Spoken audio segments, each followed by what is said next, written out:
You're listening to The Awakening Woman Ready to Thrive. I'm your host, Florence, and this is your space to return to your truth, your rhythm, your power. Let's begin. Welcome, beautiful souls, to another episode of The Awakening Woman Ready to Thrive. For those of you who are new to this podcast, it is not just a podcast. It's a limited series that has been designed with deep intention for the woman standing at the threshold of a new way of being. The woman who feels that quiet, persistent knowing deep inside that there is more to life than this. There is more to life than survival. And I was made to experience and live that more. Today, what I really want to do is explore the idea of what it means to be an awakening woman. After all, that's what this podcast is called. But before I dive in, I'd love for you to take a moment, settle in and breathe and feel into the question, what does awakening mean to you? What does it look and feel like to be an awakening woman? And I'll pause for a moment so that you can really feel into that question. But you can also pause the episode and stay with it a bit longer and see what comes up for you.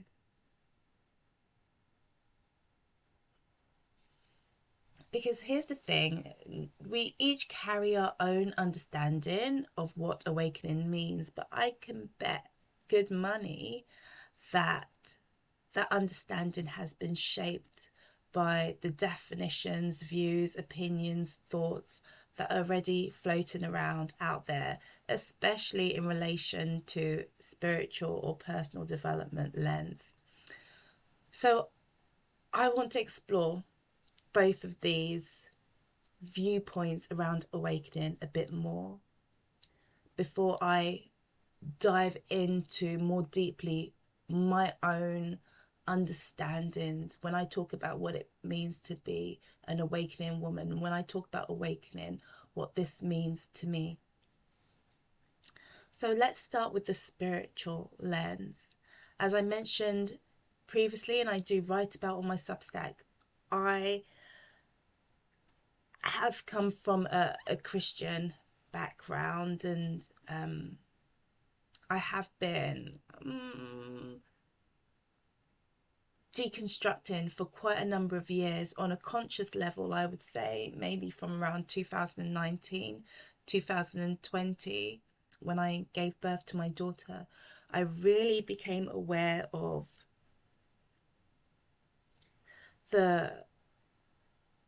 the way that religion and Christianity had shaped who I was being. And that's the case. Like I said, we absorb things all the time, and all the time, and the more closer, the more connected we are to a worldview, to a way of being, the more open we are to absorbing ideas from it. So let's start with the spiritual lens, and let's see where and how we might see ourselves reflected back in that. I think what stands out to me from the spiritual perspective of awakening is this idea of awakening as ascension and detachment. It's a destination that you get to that is not grounded on the physical plane. It's not grounded in the material world. It's detachment from the material. It's a kind of like a float above it all experience where people are trying to connect with something bigger, higher than them, that will separate and disconnect them from the world in many senses. So you're connecting to a higher truth, and you're separating yourself from the chaos, the pain, the suffering from the world. And you know what? If we look around, you really can't blame anyone. There is so much chaos and pain in the world. And this can be super attractive to people who have suffered a lot. And a lot of people who do go into, who seek spirituality, have been people who have suffered, who have experienced trauma on some level.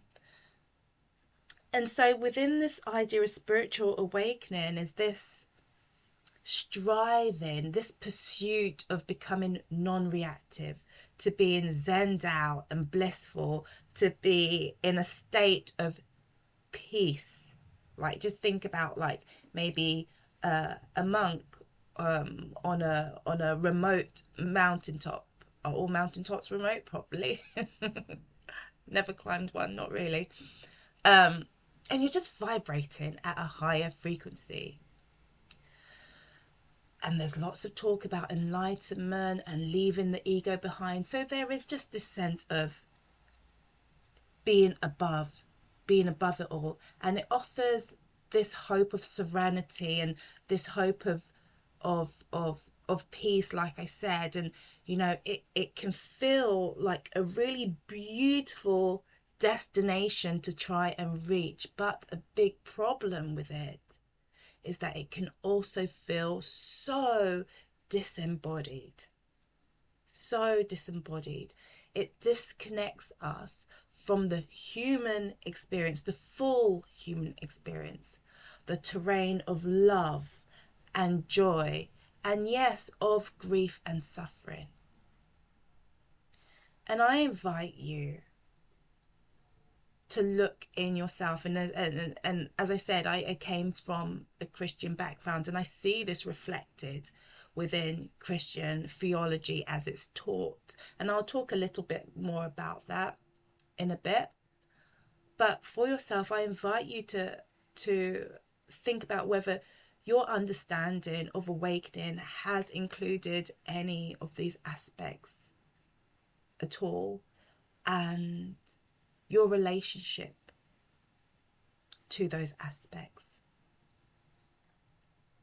Okay, so now I want to shift to the personal development lens, because while spiritual awakening is about rising above, in the personal development world, awakening, it's more about becoming so in control, so optimized, so actualized that you can begin to biohack or manifest your way out of pain almost at will.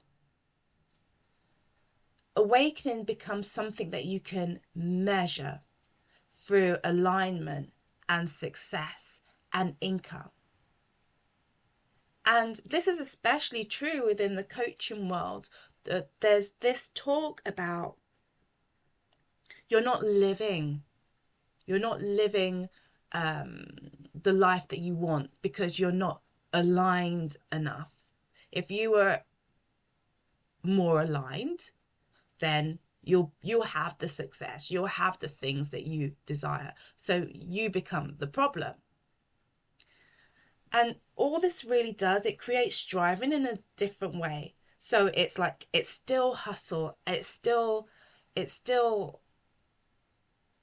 perfectionism, it's still performance, but this time there's glitter thrown in. There's the promise of rising above, but this time not to ascend, but to be in control, to know how to override the human experience just by being able to perform spiritual or psychological practices. But underneath both of these versions, what exists is fear. Fear of what's happening in the world, fear of our inability to control and shape, fear that it's too big for us. And so what do? We develop a deep deep-seated desire to numb it, to override it. And like I said, with all the stuff happening, I personally do not choose to watch the news. I believe that if there's something that I really, really need to know, somebody will tell me about it. But I personally choose not to turn on the TV or open a news channel on my phone or on my laptop and read the news. Unless, like I said, somebody has mentioned something, or I have a sense of something, then I might go. Because I know that it's going to trigger something inside of me. It's going to trigger that fear and stop me from doing the next thing, from doing the best thing I can do next. Again, this is something I'm going to touch upon in a bit. So yeah, while all these paths can feel alluring, all that they're doing is promising relief, but without any intimacy. They offer a way out of the human experience without ever being touched by it, being changed by anything real or substantial.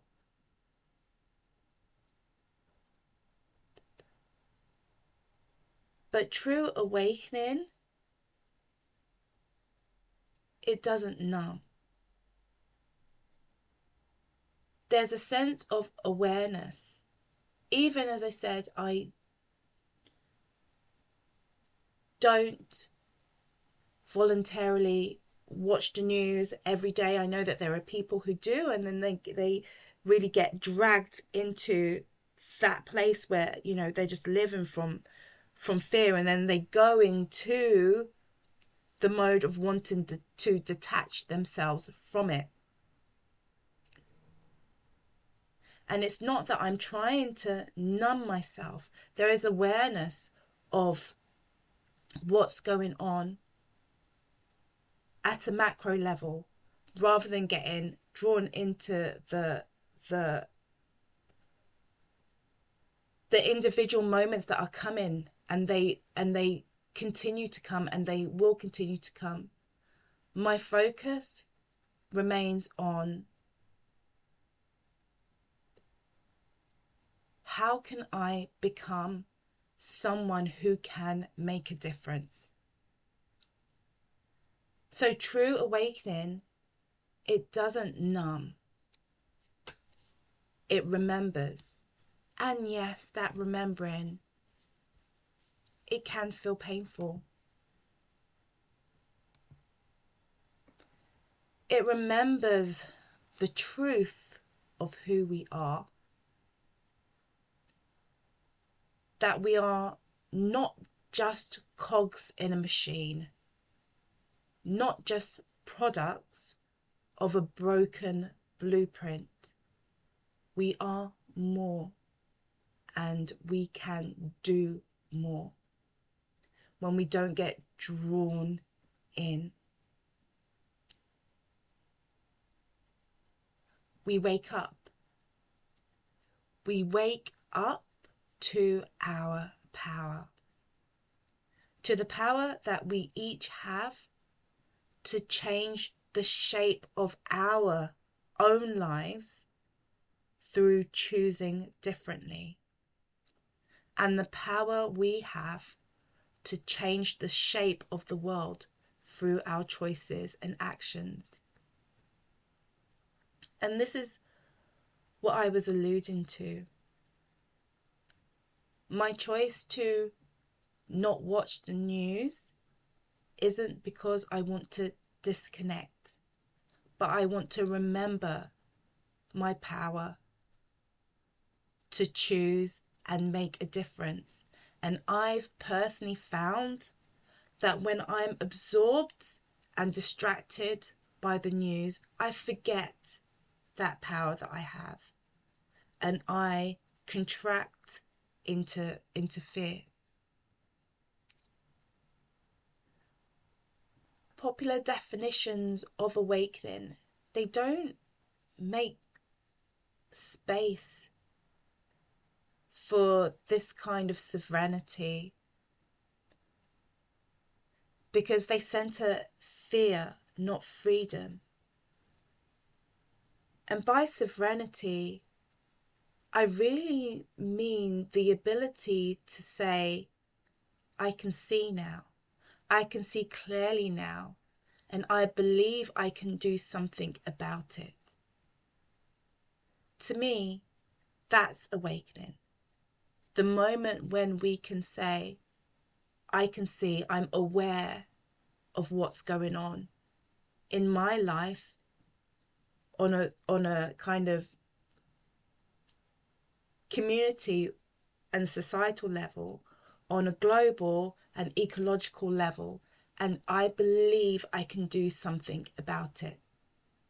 That's very, very different stance to spiritual awakening, or even the personal development lens of awakening, where one is trying to remove itself to attain bliss and contentment and higher connection, and the other is in the pursuit of making your own individual life better through self-optimization, and in some cases denying and numbing everything that makes us feel 360 degrees of the human experience.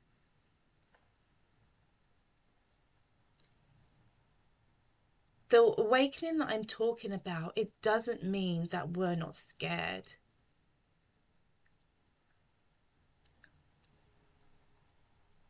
I get scared. Every time I think about things that are happening in the world, or things that could potentially happen in my own life, yeah, there's fear.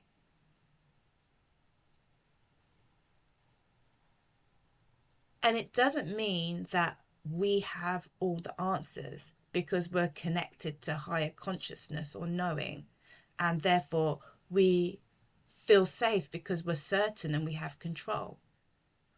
No, it doesn't mean that. What it does mean is that we're willing to look both outside of us and inside of us. We're willing to look, we're willing to see, eyes open. We're willing to feel our own feelings and feel the atmosphere around us, feel what's going on around us. And we are willing to choose. And yes, like I said, it's painful, it's scary, it's messy. But it reminds me of giving birth, you know?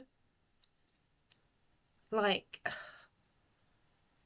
I was an anxious wreck when I was pregnant, seriously, like every little thing. And I think it was because I was an older mum. In the UK, I don't know whether it's used elsewhere, but they use the term geriatric mum to describe a woman who is pregnant after 35. Can you imagine? Like, I had a miscarriage a couple of years earlier, and because I fell pregnant so late, and I didn't ever believe that I could have a child because it happened so late in life. I just thought, oh, it's not meant to be. So I think all of these things made me even more anxious when I did fall pregnant. Oh yeah, and there was COVID as well, which also added to it. But the whole thing about creating life and giving birth to life is scary and painful and uncertain and messy. When you're moving from one thing to another, when you're awakening, that's like the sacred labor of giving birth to your truth. Of course, it's going to feel so much, too much at times. And like, we're trying to anesthetize it. You know, there's a whole industry built around spiritual performance. The right retreat, the perfect ritual, the most enlightened sounding language.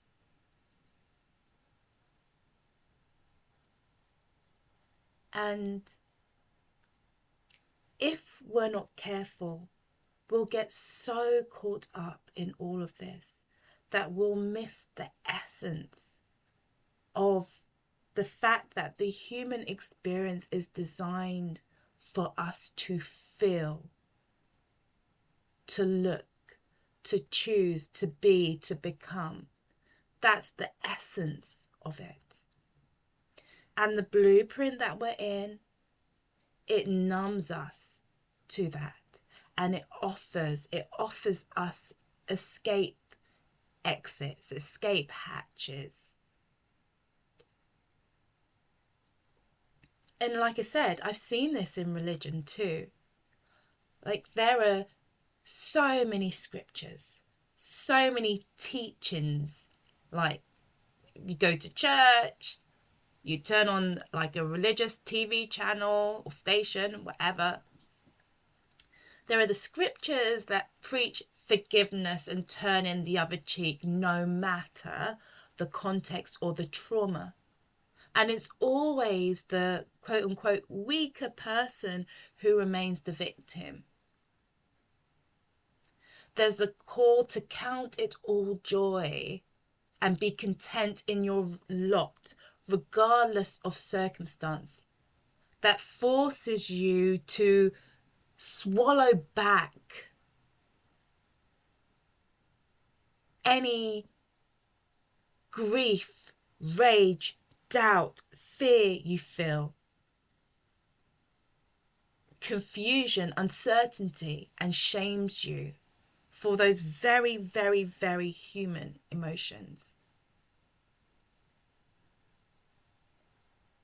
Scriptures that demonize fear and doubt and instead venerate blind obedience and call that faith. That make you believe that good people, if you're good enough, you can swap that word for enlightened enough, woke enough, conscious enough. If you've killed your ego enough, you won't struggle. And that if you're struggling now, don't worry, because this earth isn't really your home and everything will be perfect in heaven, or if you reach whatever state of enlightenment. Spiritual bypassing doesn't just live in churches.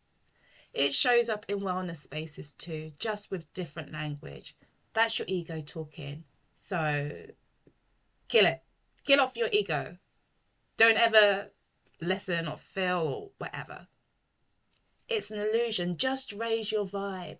If you reach the frequency of whatever hurts, you'll be fine. Okay, I'm exaggerating. Yeah.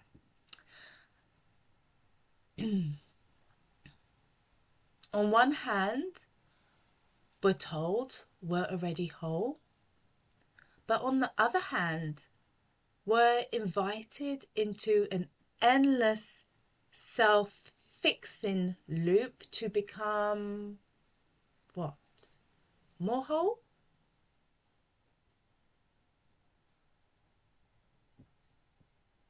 it just feels like we're trying to cure the brokenness of humanity, but also we're being taught that we shouldn't do that either because we're already whole. There's a lot of confusion. There is a lot of confusion. And this confusion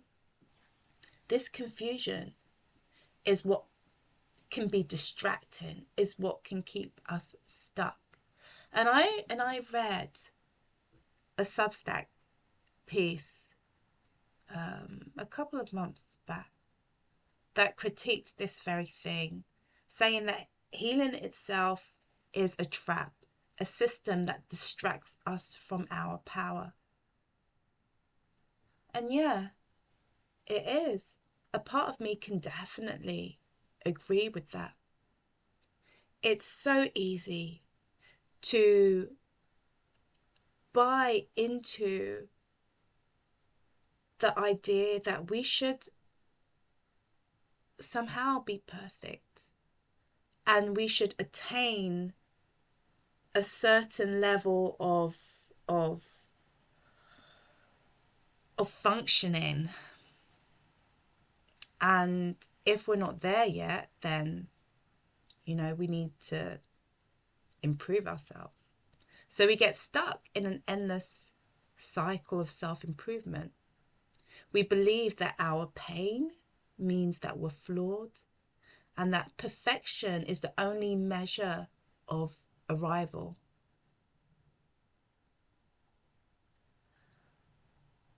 But while I agree, there's also a part of me that says no. And I don't call myself a healer. I don't think I've ever called myself a healer. But I do know that the work that I do heals. And I know that because it's the work that I do in myself, but also hearing that from clients as well. And it's not because that healing is the goal of my work. It's because the deep embodied truth telling, it can't help but bring transformation. If there's something that I'm saying that brings release, that gives a chance for your soul, your heart, your body to exhale and just release what you never even knew that you were carrying, that is healing. That truth telling is healing. And it changes identities. It rewrites timelines and it opens futures for possibility of more.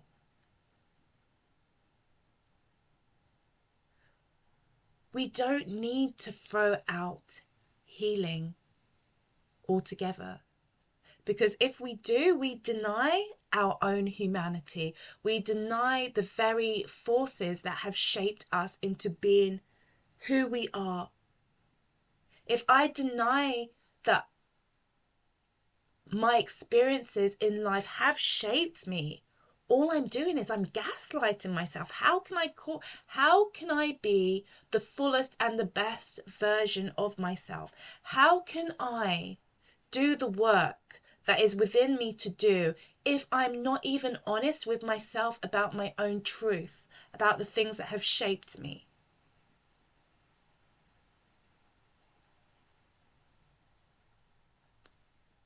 I do believe that we have wholeness, that we have, on one level, we are already whole.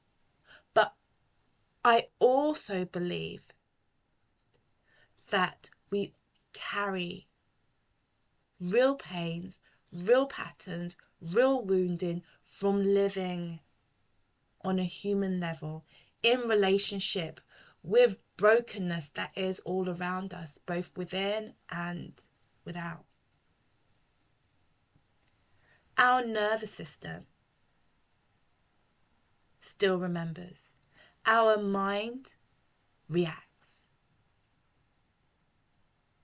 These things, they matter because they shape how we show up in the world. So awakening, for me, holds both of those things. When we bypass the human and cling to divine, we fall into denial. When we obsess over healing without honoring our essence, we fall into the loop of continually striving.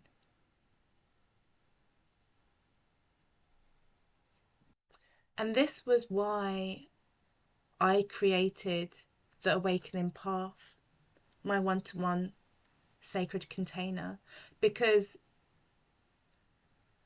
through my own journey, I realized that the life that we want to live is a result of reclaiming our truth despite the conditioning, standing in our wholeness and living from soul while still recognizing, seeing, understanding and tending to the parts of us that have been shaped by pain. It's not either or. This is a truth that I live out every day as a woman, as a Black mother living in the UK, as someone who's lived trauma in many forms. There are days when I might feel whole, as well as know that I'm whole. But there are also days where I feel like I'm juggling with fire in a room where the air itself feels hostile. Because I recognize and I see and I live the fact that the systems around me, they weren't designed for my thriving.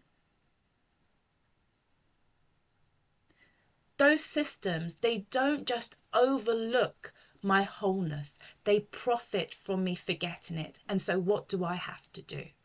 What do I have to do then? Do I wait for them to recognize me, to see me? These are not neutral forces.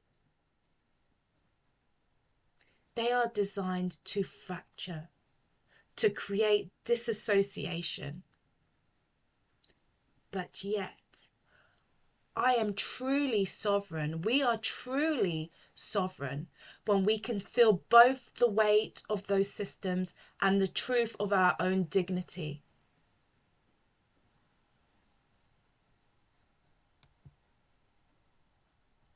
That is sovereignty.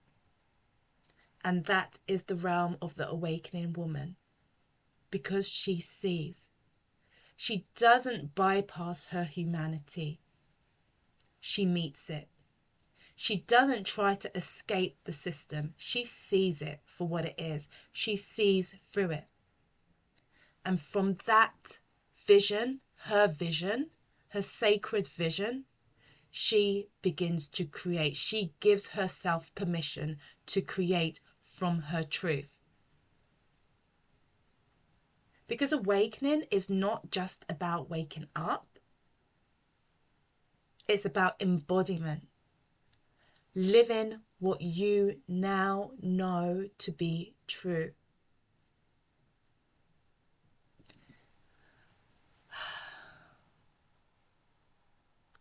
When I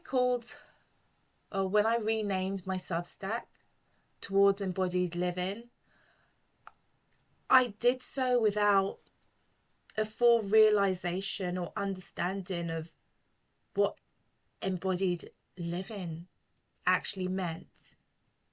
There was some awareness that I was claiming on a level of interconnectedness, of being present in my body. But over time, it's opened up more fully to me. Embodiment to me is a huge part of awakening, and awakening is a huge part of embodiment. Embodiment to me means being in full relationship with your soul, with your body, with life, the capital L life, and with life. This awakeness naturally includes us being present with our nervous system and the collective nervous system. Us feeling our own healing and the healing of our lineage. That's sovereignty. That's responsibility. That's power. Reclaiming back our power and our timelines. Holding our creativity and knowing and allowing our creativity to serve collective evolution. I think one of the biggest obstacles that has come through disconnection and disembodiment is I would say numbing our connection to our truth, because it's our truth that connects us to Dharma, and that's the bit of my Substack title after towards embodied living. It's about the dharmic journey, that we're all here to contribute towards collective evolution. And that contribution, what we can do to serve the highest purpose of life, comes through our own embodiment, our own awakening. Remembering that our wholeness holds the key to creating conditions where others can remember their own wholeness. Even in the midst of living in the world that we live in. Because true embodiment is relational, is systemic, is ecological and revolutionary. This is where awakening leads us to. Not to detachment, not to performance, but to participation in life. Our life and life more generally. Because it asks for presence. It asks for our truth and it asks for our action. Our personal liberation isn't separate to the collective. It's braided into the collective. Our healing is connected to the lands that we walk, the systems that we resist, and the future that we give ourselves permission to imagine. The future that already desires to be called forth from within us. And I spoke about that in the previous episode. It's already here. It already wants to be birthed. It's already here. It's in the atmosphere. Our nervous system regulation isn't separate from community care. Our financial liberation isn't separate from economic justice. Our embodied wholeness isn't separate from the world that we want our children to inherit. The wounds that we carry are often collective wounds showing up in individual bodies, like burnout, like autoimmune disease.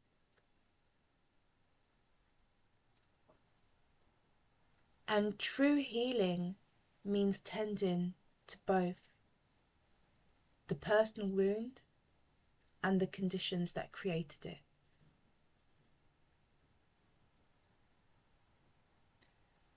For me, that's what awakening is. And we all have our catalysts for awakening. we all have the reason why you're here now, listening to this. For me, illness was a part of my awakening. But so was deconstruction and motherhood. Especially those last two. Because religion really numbed me to my own truth and the truth of the world around me. You know, you can't see, you can't truly say that you can see if you're numb to your own truth. Which part of you is doing the seeing? Which part of you is doing the choosing and taking action? It's not the real you. It's the you that you've allowed yourself to perform, to exist, to survive in whatever system. Awakening calls forth for us to be brave enough to allow our true self to be seen.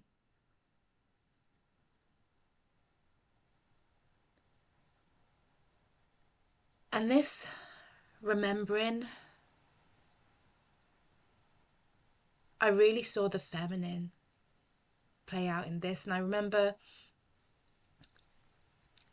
some of my very first Substack posts when I opened this space up. It was all about deconstructing.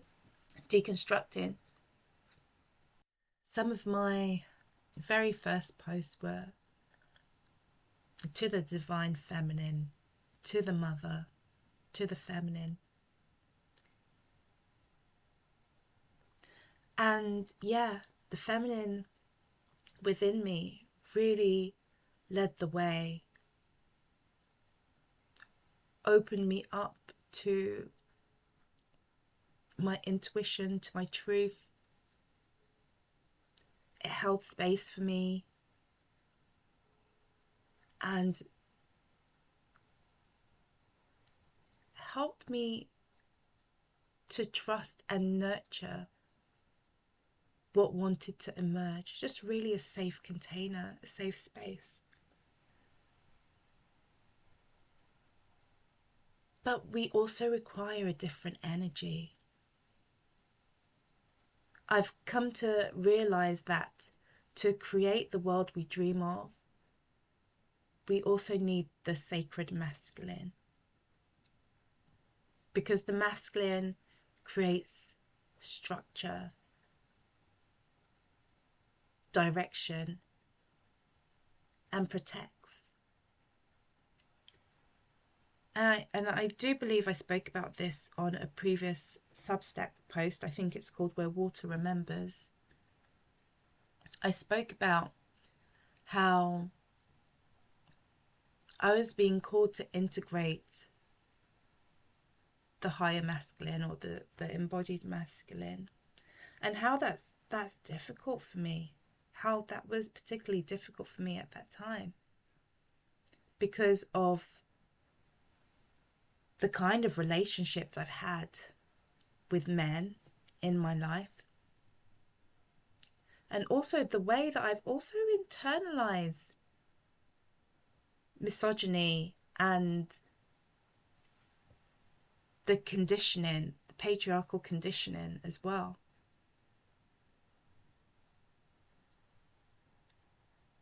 But I realized that, in a sense, I was not only just fighting myself, but I was denying myself the ability to fully express my truth and contribute my truth into the world.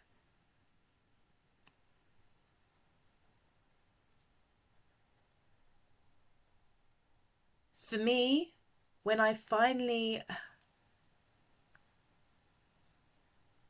allowed myself to ask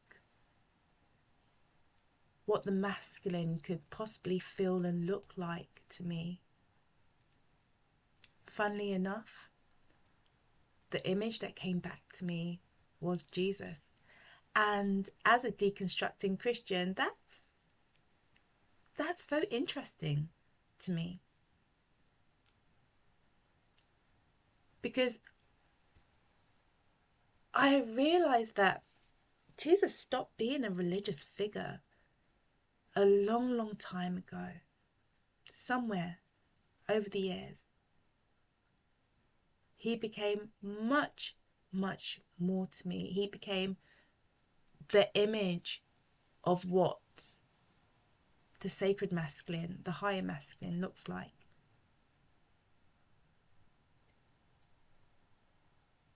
The protector, the radical, the spiritual activist who healed the wounded and turned over the tables of injustice.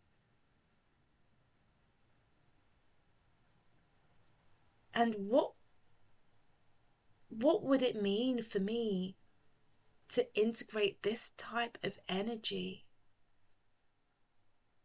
And I see this outworked now in my voice and in my power and in my reclamation.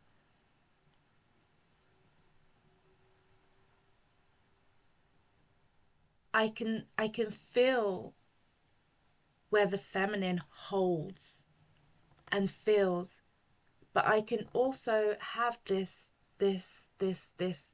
active, directive, fiery energy of the masculine that acts and protects. Where our inner masculine becomes the one who shows up for our feminine.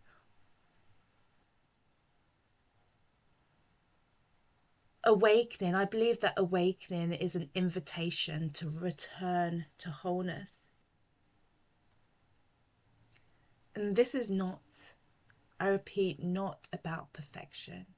And it's not about bypassing either, but allowing our truth to be lived, felt, and embodied.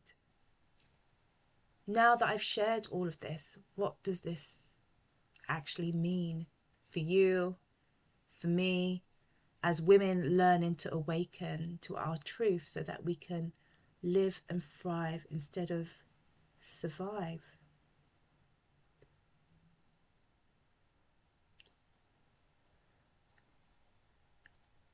Awakening means so much more than what we've been led to believe. The work of awakening, the work of the awakening woman doesn't end at awareness. It ripens and it opens up into creation. Because the awakening woman is the creatrix rising. She is the one who is able to birth new realities, new worlds, new paradigms through her truth, her embodied truth.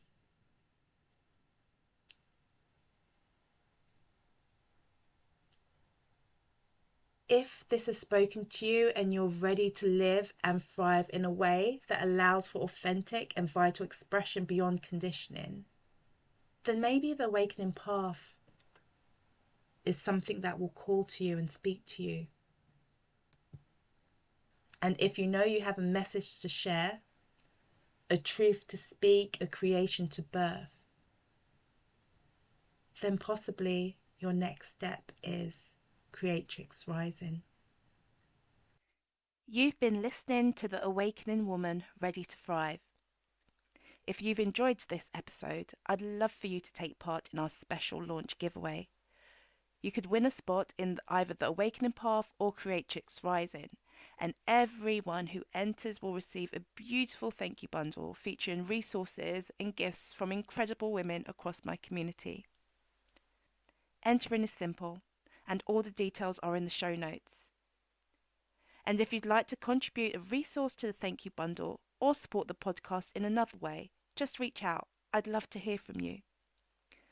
Most of all, thank you for being here, and I will see you in the next episode.